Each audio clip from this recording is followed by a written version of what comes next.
தமிழொலி நேயர்களுக்கு வணக்கம். இன்றைய காலை நேர தலைப்புச் செய்திகள். இலங்கையின் வெளியுறவு அமைச்சர் விஜித ஹேரத் இலங்கைக்கான அமெரிக்க தூதர் ஜூலி சங்குடன் நேற்று சந்திப்பு ஒன்றை நடத்தியுள்ளார். அமெரிக்காவுக்கான இலங்கையின் ஏற்றுமதியில் விதிக்கப்பட்டுள்ள புதிய வர்த்தக வரிகள் குறித்து அவர் தூதருடன் கலந்துரையாடியுள்ளார். இதுகுறித்து இலங்கைக்கான அமெரிக்க தூதர் ஜூலி சங் தமது எக்ஸ் பக்கத்தில் பதிவு ஒன்றை பகிர்ந்துள்ளார். அதில் சந்திப்பின் போது அமெரிக்காவுடனான இலங்கையின் வர்த்தக உறவை மறுசீரமைப்பதில் கவனம் செலுத்தியதாக கூறியுள்ளார். அத்துடன் நியாயமான சமநிலையான வர்த்தக உறவு பொருளாதார வளர்ச்சியை ஏற்படுத்துவதுடன் வேலை வாய்ப்புகளையும் உருவாக்குகிறது என்றும் சங் குறிப்பிட்டுள்ளார். நியாயமான விலையில் விற்பனை செய்யும் திட்டம் ஒன்று அறிமுகப்படுத்தப்பட உள்ளது. இந்த புதிய திட்டத்தை இலங்கை கடற்தொழில் கூட்டுத்தாபனம் அறிமுகப்படுத்த உள்ளது. ஆரம்ப கட்டமாக இந்த திட்டமானது தெரிவு செய்யப்பட்ட 21 சதோச விற்பனை நிலையங்களில் அறிமுகப்படுத்தப்படும் என அவர் குறிப்பிட்டுள்ளார். இந்த திட்டத்தின் கீழ் 300 மற்றும் 400 கிராம் உறைந்த மீன் பொதிகள் நியாயமான விலையில் விநியோகிக்கப்பட உள்ளதாக இலங்கை கடற்தொழில் கூட்டுத்தாபனத்தின் தலைவர் JAK மார்க் தெரிவித்துள்ளார். புத்தாண்டு காலத்தில் ஏற்படக்கூடிய மீன் தட்டுப்பாட்டை குறைப்பதற்கும் விலை அதிகரிப்பை கட்டுப்படுத்துவதற்கும் இந்த நடவடிக்கை எடுக்கப்பட்டுள்ளதாகவும் அவர் கூறியுள்ளார். கொழும்பு மாநகர சபை உட்பட பல உள்ளூராட்சி சபைகளின் தேர்தல் நடவடிக்கைகளை நிறுத்தி வைக்குமாறு மேன்முறையீட்டு நீதிமன்றம் இடைக்கால தடை உத்தரவை பிறப்பித்துள்ளது. குறித்த உத்தரவு மேன்முறையீட்டு நீதிமன்றத்தினால் நேற்று பிறப்பிக்கப்பட்டுள்ளது. பல அரசியல் கட்சிகள் மற்றும் சுயாதீன குழுக்கள் தங்கள் வேட்பு மனுக்கள் நிராகரிக்கப்பட்டதற்கு எதிராக தாக்கல் செய்த ரிட் மனுக்களை விசாரிக்க அனுமதித்து குறித்த உத்தரவு பிறப்பிக்கப்பட்டுள்ளது. அதன்படி இந்த மனுக்கள் மீதான ஆட்சேபனைகளை மே 5ஆம் தேதிக்கு முன் தாக்கல் செய்யுமாறு நீதிபதிகள் அமர்வு உத்தரவிட்டுள்ளது. இதன் பின்பு மனு மீதான விசாரணை வரும் மே 16ஆம் தேதி நடைபெறும் என்று தெரிவிக்கப்பட்டுள்ளது. இதன் அடிப்படையில் குறித்த திகதி வரை இந்த இடைக்கால உத்தரவு நடைமுறையில் இருக்கும் என்று மேன்முறையீட்டு நீதிமன்றம் பிறப்பித்த உத்தரவில் குறிப்பிடப்பட்டுள்ளது. போலீஸ் மா அதிபர் தேசப்பந்து தென்னக்கோடை போலீஸ் மா அதிபர் பதவியிலிருந்து நீக்குவது தொடர்பான பிரேரணை இன்று நாடாளுமன்றத்துக்கு சமர்ப்பிக்கப்படும் என நாடாளுமன்ற உறுப்பினர் சந்தன சூரியராஜி தெரிவித்துள்ளார். போலீஸ் மா அதிபர் தேசப்பந்து தென்னக்கோடை போலீஸ் மா அதிபர் பதவியிலிருந்து நீக்குமாறு தெரிவித்து நாடாளுமன்ற உறுப்பினர்கள் கையெழுத்திட்டு சபாநாயகருக்கு சமர்ப்பித்துள்ள பிரேரணை தொடர்பில் குறிப்பிடுகையிலே அவர் இவ்வாறு தெரிவித்துள்ளார். வெளிநாடொன்றில் இருந்து கட்டுநாயக்க விமான நிலையத்தில் வந்திறங்கிய சீன பிரஜைகள் 2 கைது செய்யப்பட்டனர். தாய்லாந்தில் இருந்து கட்டுநாயக்க விமான நிலையத்துக்கு வந்த விமானத்தில் பயணியொருவரின் கைப்பையில் இருந்து உள்ளூர் மற்றும் வெளிநாட்டு நாணயங்களை திருடிய குற்றச்சாட்டிலேயே இவர்கள் 2 கைது செய்யப்பட்டனர். இவர்கள் 2 விமான நிலைய காவல்துறையினர் திங்கட்கிழமை கைது செய்ததுடன் மேலும் பணத்தின் ஒரு பகுதியும் மீட்கப்பட்டது. கிளிநொச்சியில் கேரள கஞ்சாவுடன் குடும்ப பெண் ஒருவர் கைது செய்யப்பட்டுள்ளார். குறித்த கைது நடவடிக்கையானது நேற்றைய தினம் மேற்கொள்ளப்பட்டுள்ளது. கிளிநொச்சி போலீசாருக்கு கிடைக்கப்பெற்ற தகவலை அடுத்து குறித்த பெண்ணின் வீடு சோதனைக்குட்படுத்தப்பட்டது. இதன்போது மறைத்து வைக்கப்பட்டிருந்த நிலையில் 2 கிலோ கேரள கஞ்சாவை போலீசார் கைப்பற்றியதுடன் வீட்டின் உரிமையாளரான பெண்ணையும் கைது செய்துள்ளனர். கொழும்பு கோட்டை போலீஸ் பிரிவுக்கு உட்பட்ட யோக் வீதியில் இடம்பெற்ற விபத்தில் உயிரிழந்தவரை அடையாளம் காண்பதற்கு போலீசார் உதவி கோரியுள்ளனர்.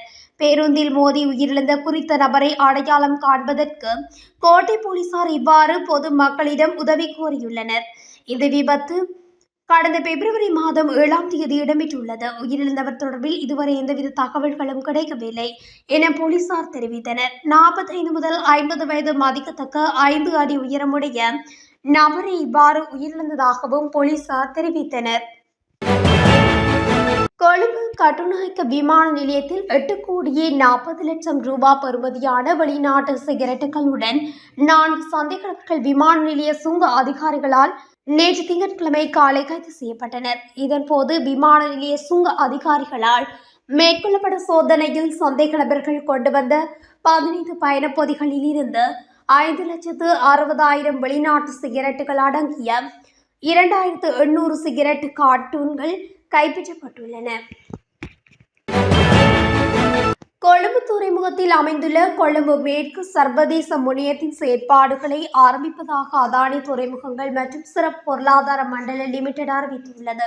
பொது மற்றும் தனியார் கூட்டாண்மையின் கீழ் உருவாக்கப்பட்ட இந்த சர்வதேச முனையம் இந்தியாவின் மிகப்பெரிய துறைமுக இயக்குநரான அதானி துறைமுகங்கள் நிறுவனம், இலங்கையின் முன்னணி கூட்டு நிறுவனமான ஜோன் கீல்ஸ் ஹோல்டிங்ஸ் மற்றும் இலங்கை துறைமுக ஆணையகம் ஆகியவற்றை உள்ளடக்கிய ஒரு கூட்டமைப்பில் 35 ஆண்டு உடன்படிக்கையில் கட்டுதல், இயக்குதல் மற்றும் பரிமாற்றம் ஒப்பந்தத்தின் கீழ் இயக்கப்படுகிறது. பதுளை நீதவான் நீதிமன்றத்தில் ஆஜர்படுத்தப்பட்ட பாராளுமன்ற உறுப்பினர் சாமர சம்பத் தசநாயக்கவை ஏப்ரல் 21 வரை விளக்கமறியை வைக்க நீதிமன்றம் உத்தரவிட்டுள்ளது. சாமர சம்பத் தசநாயக்க ஊவா மாகாண முதலமைச்சராக பதவி வகித்த காலத்தில் ஏற்பட்ட ஒரு முறைகேடு தொடர்பாக கைது செய்யப்பட்டு விளக்கமறியலில் வைக்கப்பட்டிருந்தார். இந்த வழக்கு தொடர்பாக நீதிமன்றத்தில் ஆஜர்படுத்தப்பட்ட நிலையில் இந்த உத்தரவு பிறப்பிக்கப்பட்டுள்ளது. வடமராட்சியில் மோட்டார் சைக்கிள் மதிலுடன் மோதிய விபத்தில் இளைஞர் ஒருவர் சிகிச்சை பலனின்றி உயிரிழந்துள்ளார்.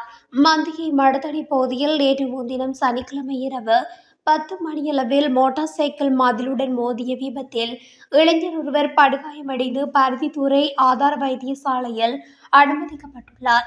அவர் தொடர்ந்து மேலதிக சிகிச்சைக்காக யாழ் போதனா வைத்தியசாலையில் அனுமதிக்கப்பட்ட நிலையில் நேற்று காலை சிகிச்சை பலனின்றி உயிரிழந்துள்ளார்.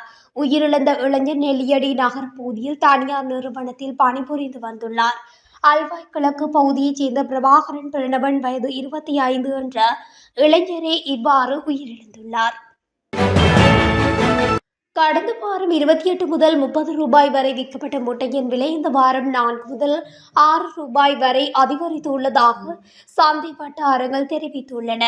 அதன்படி தற்போது இலங்கையின் பல பகுதிகளிலும் ஒரு முட்டையின் விலை 32 முதல் 34 ரூபாய் வரை அதிகரித்துள்ளது.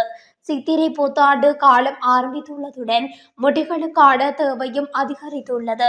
கோழிப்பண்ணை விவசாயிகள் முட்டை விலையை உயர்த்தியுள்ளதாகவும் இதன் விளைவாக வரும் நாட்களில் முட்டை விலை மேலும் அதிகரிக்கும் என்றும் முட்டை விற்பனையாளர்கள் தெரிவித்துள்ளனர்.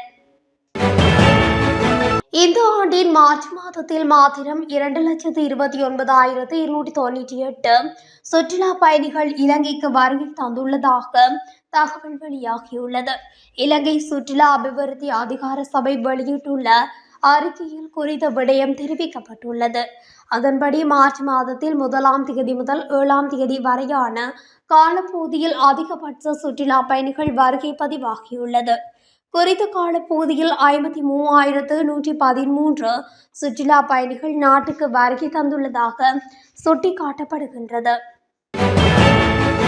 ஓகிய மற்றும் இதழ் கஸ்கின் ரயில் நிலையங்களுக்கு இடையே தண்டவாளத்தில் மரம் விழுந்ததால் மலையக பாதையில் செல்லும் ரயில்கள் தாமதமாகியுள்ளதாக ரயில்வே திணைக்களம் தெரிவித்துள்ளது. எதிர்வரும் சிங்கள மற்றும் தமிழ் புத்தாண்டை கருத்தில் கொண்டு தேசிய போக்குவரத்து ஆணைக்குழு, இலங்கை போக்குவரத்து சபை மற்றும் இலங்கை ரயில்வே ஆகியவற்றின் ஈடுபாட்டுடன் ஒருங்கிணைந்த பொது போக்குவரத்து திட்டத்தை போக்குவரத்து அமைச்சகம் அறிவித்துள்ளது. அதன்படி இந்த காலகட்டத்தில் தங்கள் சொந்த ஊர்களுக்கு செல்லும் மக்களின் வசதிக்காக ஒருங்கிணைந்த பொது போக்குவரத்து திட்டம் 2025 ஏப்ரல் 9 முதல் 21 வரை அமலில் இருக்கும். Kandy, Puttalam, high level, low level, Dambulla மற்றும் காலி ஆகிய 5 முக்கிய வழித்தடங்களில் நெடுதூர பேருந்துகள் இயக்க திட்டமிடப்பட்டுள்ளது. மாகும்பர, கடவத்த, கடுவெலம் மற்றும் கொழும்பு பாஸ்டியன் மாவட்ட டிப்போக்களில் இருந்து காலி, மாத்தறை, பதுளை, தங்காலை மற்றும் கதிர்காமத்துக்கு அதிவேக நெடுஞ்சாலைகளில் சேவைகளுக்காக கூடுதலாக 350 பேருந்துகள் ஈடுபடுத்தப்பட்டுள்ளன. இதற்கிடையில் இலங்கை ரயில்வே வழக்கமான ரயில் சேவைகளை தவிர கொழும்பு கோட்டையிலிருந்து பதுளை, கண்டி மற்றும் காலிக்கு கூடுதல் ரயில் பயணங்களை அறிமுகப்படுத்தியுள்ளது. இத்துடன் தமிழொலியின் இன்றைய காலை நேர தலைப்பு செய்திகள் நிறைவடைகின்றன. தொடர்ச்சியாக செய்திகளை அறிந்து கொள்ள தமிழொலி ஊடகத்துடன் இணைந்திருங்கள். நன்றி, வணக்கம்.